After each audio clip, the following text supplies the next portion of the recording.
समाज का आईना मेरी कहानियां। मेरे YouTube चैनल #एक विचार पर मुझे फॉलो करें।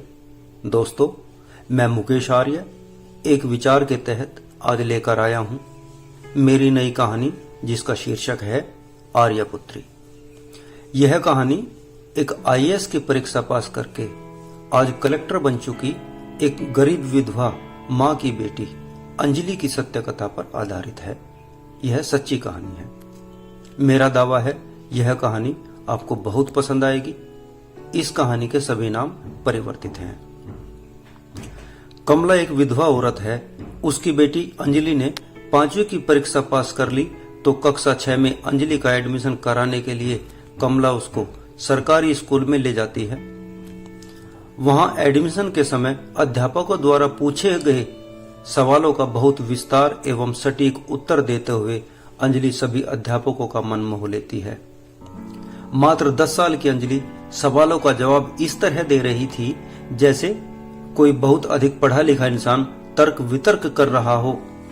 कुछ अलग ही प्रतिभा है इस बच्ची में। सभी अध्यापक उसकी प्रतिभा को देखकर आश्चर्यचकित थे। इन्हीं अध्यापकों के बीच बैठे आचार्य शिवपूजन बहुत प्रभावित होते हैं।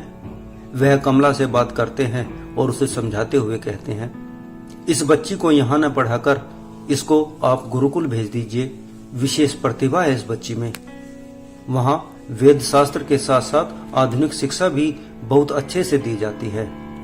कहाँ मास्टर जी, गुरुकुल का खर्चा उठा ना पाएंगे हम। और दूसरा, हम नीच जाति वाले हैं।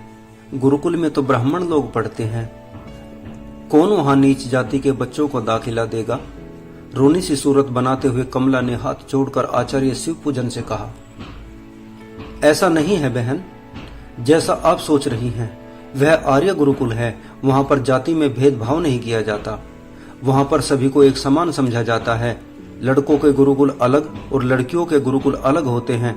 वहां सभी बच्चों को वेदों का ज्ञान, शास्त्रों की पढ़ाई, आधुनिक शिक्षा, गणित, अंग्रेजी, विज्ञान, सभी तरह की पढ़ाइयों के साथ साथ यज्ञ हवन करना और इसके साथ साथ शस्त्र चलाना भी सिखाते हैं। वहां पर बच्चों का रहना, खाना, पढ़ना, लिखना सब फ्री है। किसी से कोई पैसा नहीं लिया जाता। यदि आप तैयार हैं तो मैं अपनी बच्ची के लिए गुरुकुल में इसकी पढ़ाई की व्यवस्था कर सकता हूं, आचार्य शिवपूजन ने कमला को समझाते हुए कहा। यह बिन बाप की बच्ची है मास्टर जी।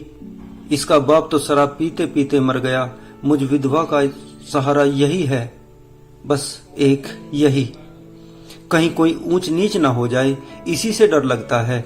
कमला ने अपना डर आचार्य शिवपूजन से कह दिया। आचार्य शिवपूजन ने अपनी जिम्मेदारी पर अंजलि की शिक्षा का प्रबंध आर्ष गुरुकुल में कर दिया।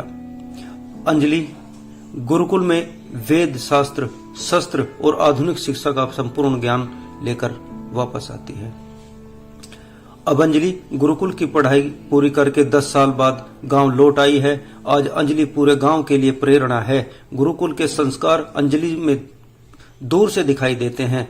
आज उस नीच जाति समझे जाने वाली जाति की बिटिया भद्र और प्रतिष्ठित समाज में अपनी पहचान अपनी जाति से नहीं वरना अपने कर्मों से बनाए हुए है। आज का दिन अंजलि के लिए विशेष है। अरे प्रधान जी, घोर कलयुग आ गया है। यह देखो क्या जुल्म हो रहा है। यह राजवीर तो बिल्कुल पगला गया है। अपने घर में हवन करा रहा है और यज्ञ की ब्रह्मा एक लड़की को बनाया है। और लड़की भी कोई ब्राह्मण की लड़की ना मिली इसको। हीरा चमार की लड़की को यज्ञ के ब्रह्मा बना दिया इसने। एक ग्रामीण चिल्ला रहा था। दूसरा ग्रामीण, अरे भाई, इन दोनों लोगों ने सत्यानाश कर रखा है गांव का। एक तो यह राजवीर और दूसरा है शिवपूजन। राजवीर के तो मान ले जाट है, उल्टी बुद्धि के होते हैं। शिवपूजन तो ब्राह्मण है। इसी ने इस लड़की को पढ़ाने के लिए गुरुकुल भेजा था। तीसरा ग्रामीण, अरे भैया, ज्यादा पढ़ लिख कर लोगों का दिमाग आसमान पर पहुंच जाता है। अरविंद, अमित, नकुल और दीपक जैसे लोग इस राजवीर के पीछे लगे हुए हैं। यह आर्य समाजी सच में पागल होते हैं। कहते हैं लड़कियों को आगे बढ़ाएंगे। भैया, मैं तो कहता हूं कि यह आर्य समाजी गांव की सारी लड़कियों का दिमाग खराब करके रहेंगे। आज गांव की सारी लड़कियां हीरा चमार की लड़की के जैसी बनना चाहती हैं। वह गुरुकुल में जाकर वेद शास्त्र पढ़ कर आई है। और आसपास के सभी आर्य समाज वालों के घर में वही यज्ञ और हवन के साथ साथ सारे संस्कार कर रही है। कहाँ इन चमारों को मंदिरों में भी नहीं जाने दिया जाता था और अब यह घरों में आकर यज्ञ में ब्रह्मा बनने लगे। चौथा ग्रामीण बोलता है, भाई कोई बुराई नहीं है इसमें, मुझे बताओ जरा, आज हीरा चमार की लड़की से ज्यादा होशियार, समझदार और पढ़ी लिखी लड़की कोई गांव में है दूसरी? और मैंने तो सुना है कि यह लड़की कलेक्टर की पढ़ाई कर रही है। भला हो इन आर्य समाज वालों का जो इतना अच्छा काम कर रहे हैं। यह आर्य समाजी ही हैं जो जाति पाति को नहीं मानते। यह लोग पाखंडी नहीं हैं। सभी लोग अंजलि के बारे में तरह तरह की बातें कर रहे थे। कोई अंजलि को संस्कार कराने के लिए ठीक कह रहा था तो कोई गलत कह रहा था। उधर अंजलि आर्य समाजी राजवीर के घर में यज्ञ करा रही थी कि अचानक डॉक्टर नकुल चिल्लाते हुए दौड़े हुए आते हैं, बन गई हमारे गांव की पहली कलेक्टर, बन गई हमारे गांव की पहली कलेक्टर। कौन बन गई भाई, कौन बन गई भाई? लोग यह कहते कहते डॉक्टर नकुल के पीछे पीछे चलने लगे। डॉक्टर नकुल सीधे राजवीर आर्य के घर आते हैं। यहाँ अंजलि यज्ञ करा रही थी। डॉक्टर नकुल सभी को बधाई देते हुए कहते हैं कि हमारी बिटिया अंजलि अब कलेक्टर बन गई है। यह सुनते ही पूरे गांव में खुशी की लहर दौड़ गई। पूरे गांव में ढोल नगाड़े बजने लगे। अंजलि की मां तो यह सुनकर बेहोश हो गई। खुशी के मारे यह सबको डर था कि कहीं उसकी जान न निकल जाए। जब कमला को होश आया तो उसने आचार्य शिवपूजन के सामने हाथ जोड़ते हुए कहा, मास्टर जी आप न होते तो यह न होता। आपने एक चमार की बेटी को ब्राह्मण बना दिया और ब्राह्मण ही नहीं, इस गरीब कंगाल की बेटी को आपने कलेक्टर बना दिया।